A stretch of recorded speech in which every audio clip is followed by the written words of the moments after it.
Welcome to this presentation addressing the challenges for implementation of the new European Levels Framework. This framework system has been followed and studied here as a support and guidance for the undergoing implementation of the Green Homes, Green Mortgages, Smarter for Finance for Families project, being implemented in 12 European countries. I am Camilo Páez, Passive House architect, working now at the Batir department of ULB, University in Brussels. We are part of the 17 partners consortium developing the Smarter Finance for Families project. Now the goal is to share with you some key ideas and leads on how Levels framework can contribute to the sustainability of the building sector. We'll cover some context of these projects, discuss on the Levels structure, mention the alignment process of the Smarter certifications, and discuss on the challenges of implementation for Levels. To help contextualize Levels, it is interesting to mention its role for helping the market go from a situation today where certification systems of high environmental quality projects are a small minority to a situation where these kind of projects are increasing in quantity and helping the overall quality of the mainstream market to increase, reminding that Levels is not a certification but a common language to help do this shift in the market. To give a time frame, here I will mention that the Smarter project is a 2-year project that started last year.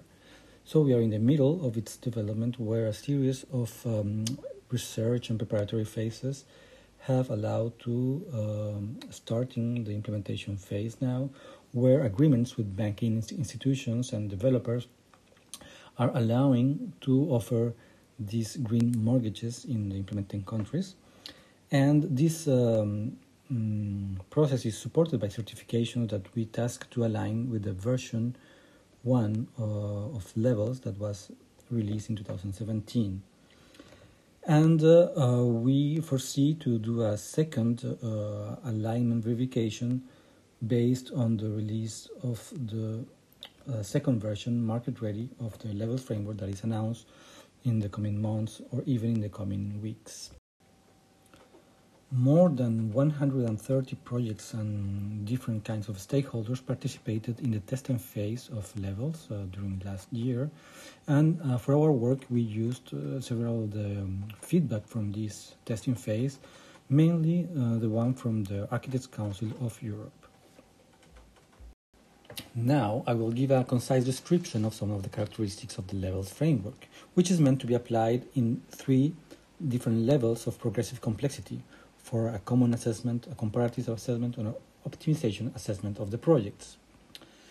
The framework is structured around 3 areas: one for life cycle environmental performance, one area for health and comfort, and one for cost, value, and risk. Within this structure, several macro objectives and objectives are evaluating the performance of the building. And here we wanted to gather a very synthetic overview of the 9 indicators with the corresponding metrics and the 4 lifecycle tools provided by the framework. Now, concerning the alignment of Smarter certifications with Levels, I will just mention that a whole series of analyses have been carried out, coming with different ratings and finally with recommendations, so the certifications used are incorporating as much as possible the indicators and objectives of Levels. Finally, we want to underline the evaluations we've done concerning the challenges of the Levels framework for its implementation.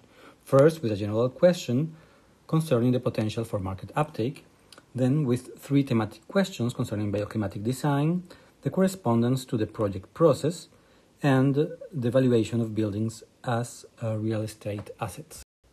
In general terms, it is expected that this framework will be welcomed by the market as it responds to needs present today for harmonization and clarity. It contributes to working towards the Sustainable Development Goals, and it also offers key features helping the design and conception process of construction projects in a sustainable way.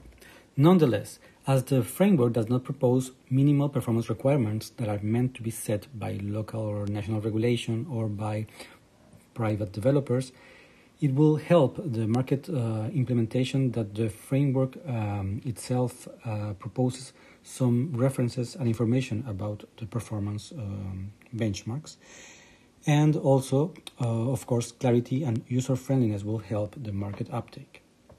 Now, concerning our three thematic questions, the levels framework is not promoting directly the use of bioclimatic design or passive energy measures that will be concerned by these indicators. These will be integrated if the national regulations for energy performance in buildings are using the good references for their methodologies. So it will be very useful if there are some provisions that integrate these principles in the framework itself. Concerning our second question, do you remember these progressive levels of assessment? Well, those will allow different users and different levels of ambition to access to the framework, but will not be corresponding to the process of a project. Flexibility will be key for allowing these assessment levels to be used in different ways. For instance, having optimization or comparative levels used at earlier stages with low detail, for instance, as it's shown in this graphic of the process of a project. Finally, for our third question, it is to mention that besides the assessment of environmental benefits and health and comfort performance of a building, these indicators will be helping financial institutions to fund and investors to engage in projects with attested quality. That's it. I will mention just one final interesting lead for the development of further research for the market uptake of levels is the evolution of the building data management integrated to this framework. I really hope these are also for you inspiring tools and approaches, and that these research and reflections contribute to the systemic change urgently needed to achieving fossil fuel-free buildings and climate neutrality. Thank you for following.